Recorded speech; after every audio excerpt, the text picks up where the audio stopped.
मीडियमच्या मुलांसाठी आनंदाची बातमी. शालिनी हुबलीकरने आता त्यांच्यासाठी खास मराठी चॅनल सुरू केलेला आहे, नागरत्ना. तर त्या नागरत्ना चॅनलवरती फक्त आणि फक्त मराठी मीडियमच्या मुलांचेच लेसन्स एक्सप्लेन केले जाणार आहेत आणि सेमी इंग्लिशच्या मुलांचे सुद्धा. ठीक आहे. तर ह्याच्या आधी मी तुम्हाला एक्सप्लेन केला आहे एक धडा. आता आज मी तुम्हाला एक्सप्लेन करणार आहे my English course book standard 9 unit 1. Let's begin. चला तर सुरू करूया. आता acrostics. Write your first name in capital letters. आता तुमचं जे नाव आहे, दीपाली, सुनीता, रमा, सोफिया, आल्फिया, मॅरी, जे काही नाव आहे, हसन, अमर, कॅपिटल लेटर्समध्ये ते नाव लिहायचं. Arrange the letters one below the other. आणि ते जे लेटर्स आहेत ना ते अशा प्रकारे लिहायचे आहे. तर दीपाली आहे ना, तर DIPALI असं नाव लिहायचं. तुमचं स्पेलिंग असं लिहायचं आहे तुम्हाला कॅपिटल मध्ये. ठीक आहे. Arrange the letters one below the other. Write an English word or phrase beginning with each letter in your name. आता तुमच्या नावाचं जे काही लेटर तुम्ही इथे लिहिणार, तर त्या लेटर पासून सुरू होणारा शब्द तुम्हाला लिहायचा आहे. आता इथे इंग्लिश लिहिलेलं आहे की नाही, त्या लोकांनी ई कडे इंग्लंड लिहिलं आहे. तुम्ही इयर लिहू शकता, तुम्ही एलिफंट लिहू शकता, काहीही नाव लिहू शकता ई वरून सुरू होणार. एन नेम, नेचर, असं काहीही लिहू शकता. ग्लोबल, जी गर्ल, गोट, असं काहीही लिहू शकता. L language, I international, S school subject, higher education, असं त्या लोकांनी लिहिलेलं आहे. तशाच प्रकारे तुम्हाला तुमच्या नावाचे जे काही स्पेलिंग्स आहेत त्याच्या पुढे असे शब्द लिहायचे आहेत. Try to find words that are related to you or the meaning of your name. आणि अशा प्रकारे शब्द लिहा की जे तुमच्याशी संबंधित आहे. ठीक आहे. त्याच्यानंतर list 5 words from your mother tongue for which you don't know the English words.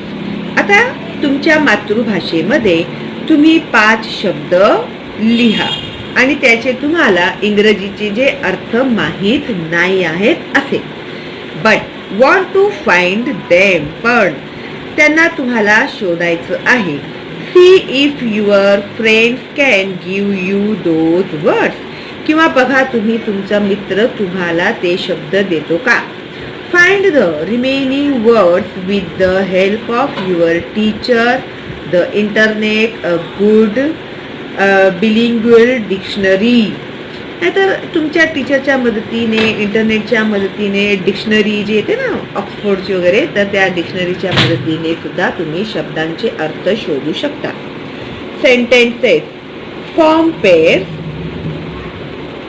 Each person in the pair writes the names of 2 objects on his own. आता तुम्ही जोड्या बनवा आणि प्रत्येक व्यक्ती, त्या जोडीमधला प्रत्येक व्यक्ती name of 2 object on his own, तो कोणत्याही 2 वस्तूंची नावं लिहिल. Then work in pair and try to form sentence. आणि त्या 2 शब्दांना ते 2 शब्द मिळून तुम्हाला एक सेंटेन्स बनवायचं आहे, वाक्य बनवायचं आहे. each of which has all the 4 words. आणि आता तुम्ही मित्र आहात 2-2. आता तुम्ही लोकांनी 2-2 असे शब्द दिले समजा. आता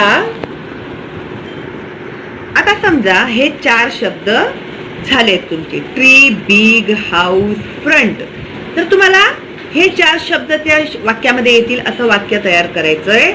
म्हणजे I have a big tree in front of my house. तर अशा प्रकारे वाक्य बनवायचं आहे. ठीक आहे. Know your teacher. Know your teacher म्हणजे KNOW. नो म्हणजे माहीत असणे. ठीक आहे.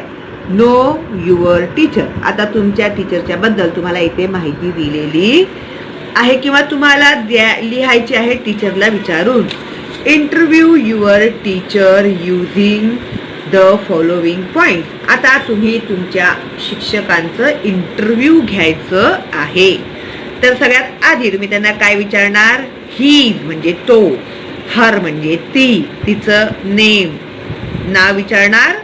The qualities he she likes best in his her student. त्यांच्या विद्यार्थ्यांमध्ये कशा प्रकारचे गुण त्यांना आवडतात. His her favourite English author म्हणजे लेखक. ऑथर म्हणजे लेखक. बुक, फिल्म म्हणजे चित्रपट, एटसेट्रा. त्यांना आवडता इंग्लिश लेखक, पुस्तक, चित्रपट कोणतं आहे ते विचारायचं आहे. His her favourite teacher in school. ते जेव्हा शाळेत शिकत होते त्यावेळी त्यांचे फेवरेट टीचर कोण होते. और कॉलेज किंवा कॉलेजमध्ये शिकत होते तेव्हा त्यांचे फेवरेट टीचर कोण होते. And the reason why he she like that teacher. आणि ते शिक्षक त्यांना का आवडायचे ह्याचं कारण सुद्धा, रिझन म्हणजे कारण सुद्धा विचारायचं आहे. What your teacher would like you to focus on in standard 9. What your teacher would like you. आता तुमची जी शिक्षिका आहे त्यांना तुम्हाला 9वी मध्ये कुठे जास्त लक्ष केंद्रित करायला सांगत आहेत. तुम्हाला कशावरती जास्त लक्ष दिलं पाहिजे. प्रायोरिटीज. प्रायोरिटीज म्हणजे महत्वाच्या, प्रमुख अशा काहीतरी गोष्टी आहेत.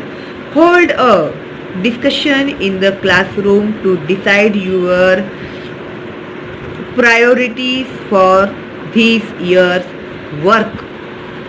तुमच्या वर्गामध्ये, क्लासरूममध्ये तुम्हाला आपापसामध्ये डिस्कशन करायचं आहे, म्हणजे बातचीत करायची आहे की ह्या वर्षी तुम्ही कोणत्या कामाला जास्त महत्त्व देणार आहात किंवा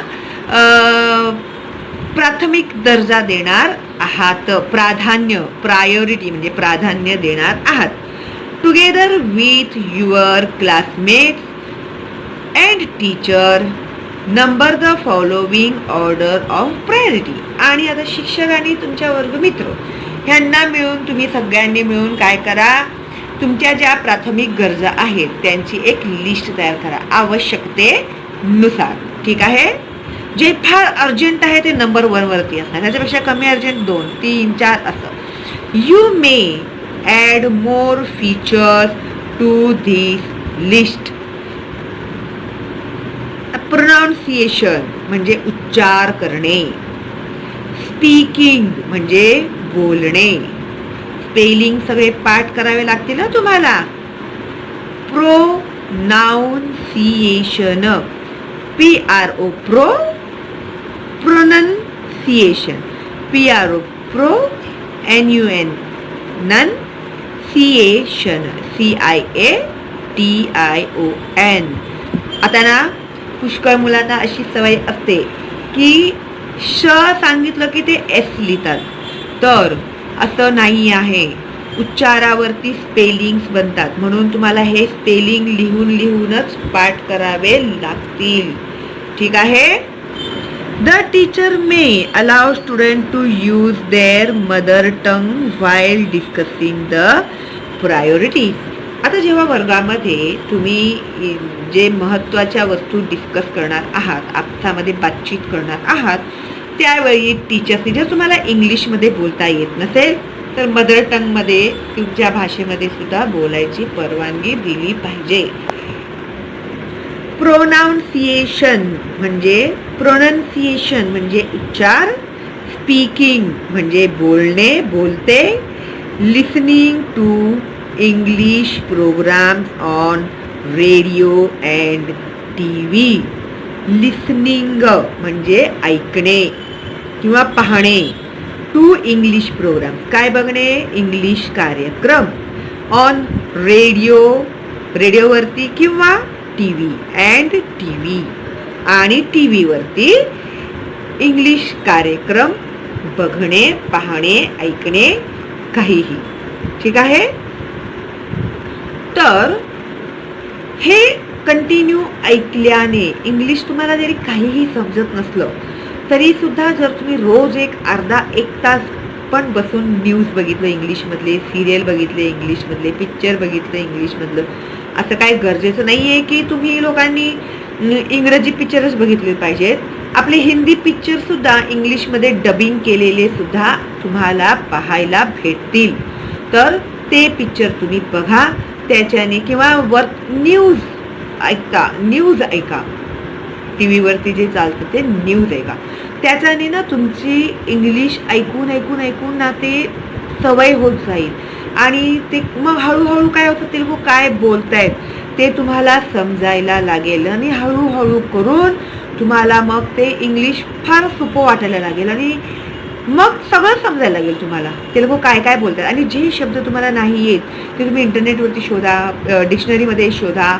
आणि एक ना छोटी पॉकेट डिक्शनरी घेऊन ठेवायची नेहमी, ती आपल्या बॅगेमध्ये असलीच पाहिजे. एखादा काहीतरी नवीन शब्द दिसला की ही सवय करा की ताबडतोब डिक्शनरी खोलायचं आणि पहिल्यांदा त्या शब्दाचा अर्थ बघायचा, तोपर्यंत पुढचं काम करायचंच नाही. ही जर तुम्ही सवय लावली ना तर अतिशय सोप्या प्रकारे तुम्ही इंग्रजी शिकू शकता. ठीक आहे. Searching something in English every day. इंग्रजीमध्ये काही ना काही, मी आता बोलली ना तुम्हाला, नवीन काहीतरी असलं की ते इंग्रजीमध्ये शोधण्याचा प्रयत्न करा. लर्निंग रूल्स ऑफ ग्रामर, आणि व्याकरणाचे काही नियम आहेत ते शिका. Learning rules of punctuation, learning to correct your own work, स्वतःचं जे काम आहे ते व्यवस्थित करायचं शिका. रायटिंग इंडिपेंडेंटली, स्वतंत्रपणे लिहायला शिका. मेमोरायझिंग स्पेलिंग्स, जे मी आता तुम्हाला बोलली की स्पेलिंग्स तुम्हाला पाठ करावेच लागणार आहेत. एक स्पेलिंग 10 वेळा लिहून काढा, काहीही अशक्य नाही आहे. ठीक आहे. तर लक्षात ठेवा, स्पेलिंग मेमोराईज करा म्हणजे स्पेलिंग सगळे आठवणीत ठेवा, लक्षात ठेवा. Copying words and line from the board books you may add to this list. आता फळ्यावरचं लिहिणं, बुकमधलं लिहिणं कॉपी करत राहणं, हे सुद्धा त्या लिस्टमध्ये तुम्ही ॲड करा. म्हणजे काय होतं, त्याच्याने लिहिण्याची प्रॅक्टिस सुद्धा वाढते. जेव्हा मी कॉलेजमध्ये गेली ना तेव्हा मला ना ती टीचर इंग्लिशमध्ये बोलत राहायची, tie tie tie tie tie tie, तर मला एक शब्द हे समजायचा नाही, कारण की मी 10वीपर्यंत मराठी माध्यमात शिकली आहे. तर मी बोलली आता कसं व्हायचं बाबा, बोलली हे इंग्लिशमध्ये कॉलेज कसं होणार माझं. मग 1 महिना झाला ना, मग थोडं मला समजायला लागलं. मी बोलले अरे वा, चला समजतंय. आणि त्या मॅडम जे होत्या ना त्या हिंदीमध्ये सुद्धा सांगायच्या. पुस्तक तर असायचंच, आता कसं आपले 12 वाजलेले असतात इंग्लिश म्हटलं की, मग ते पुस्तक घेऊन बसलेली असायची मी. मग मी काय करू लागली माहिती आहे का, ती जी मॅडम बोलते ना ते हिंदीमध्ये बोलायची, ते मी हिंदीमध्ये लिहायला लागली. मग हिंदीमध्ये लिहिता मग त्याच्यामध्ये हळूहळू इंग्रजी शब्द यायला लागले. मग इंग्रजी लिहिता मग जसं मी लिहत गेली ना असं तसं मग इंग्लिशमध्येच मी लिहायला लागली. आणि मग हिंदीमध्ये काय काय शब्द नाही समजले तर ते मॅडम जसं हिंदीमध्ये बोलतायत तसं लिहायची. नंतर घरी जाऊन मी डिक्शनरी खोलायची. आमच्या वेळी बाई तुमच्यासारखं कम्प्युटर वगैरे नव्हतं, मोबाईल नव्हतं, काहीच नव्हतं. आम्ही डिक्शनरी एकमेव आसरा होता आमच्यासाठी. मग घरी जायचं, डिक्शनरीमध्ये शोधायचे ते शब्द काय आहे, त्याचा अर्थ काय आहे. एवढी आम्ही लोक मेहनत करायचो माहितीये का तुम्हाला. एवढी फॅसिलिटी जर आम्हाला असती तर आज आम्ही कुठे असतो, हो की नाही. तर तुम्हाला एवढी चांगली संधी आहे, फायदा उचला त्याचा. फालतू टाइमपास करत बसू नका. थोडं अभ्यास करतानाच सिरियसली अभ्यास करा. भले 1 तास करा तुम्ही अभ्यास, पण सिरियसली करा. ठीक आहे. तर तशा प्रकारे मी इंग्लिश शिकली. मग 3 महिन्यामध्ये मला कम्प्लिटली सगळं आलं. मग मी फटाफट लिहायला पण लागली आणि बोलायला पण लागली. तुम्ही माझे इंग्लिशचे धडे बघा, तुम्हाला कळेल का. तर मी तेवढी मेहनत केली आहे त्याच्या मागे. तेवढा शब्दसाठा जमवणं म्हणजे खायची गोष्ट नाही आहे. त्याच्यासाठी आपल्याला फार मेहनत करावी लागते. ठीक आहे. आता ह्याच्या पुढे आहे 1.1 वॉक अ लिटिल स्लोवर. तर ह्याच्यामध्ये तुम्हाला हे कशा प्रकारे हे सगळं सोडवायचं आहे हे मी तुम्हाला पुढच्या व्हिडिओमध्ये सांगणार आहे. ठीक आहे. जर आता 1000 सबस्क्रायबर असते तर आपण लाईव्ह स्ट्रीम मध्येच हा लेक्चर घेतला असता. पण ठीक आहे, होत आहेत हळूहळू सबस्क्रायबर्स. आता तुम्ही सुद्धा माझ्या चॅनलच्या लिंकला फॉरवर्ड करा जास्तीत जास्त. तर आपले जे टार्गेट पूर्ण झालं तर आपण लाईव्ह स्ट्रीम मध्ये शिकू शकतो. ठीक आहे. चला तर मग स्टे होम, स्टे सेफ. अजिबात काळजी करू नका. आता तुम्ही शालिनी हुबलीकर चॅनलवरती आहात तर तुम्ही फार छानपणे इंग्रजी शिकणार आणि इंग्रजीबद्दलची जी तुमच्या मनामधली जी भीती आहे ती कायमची नाहीशी होणार. ठीक आहे. चला तर मग भेटूया लवकरच वॉक अ लिटिल स्लोवर 1.1 मध्ये. तोपर्यंत बाय बाय.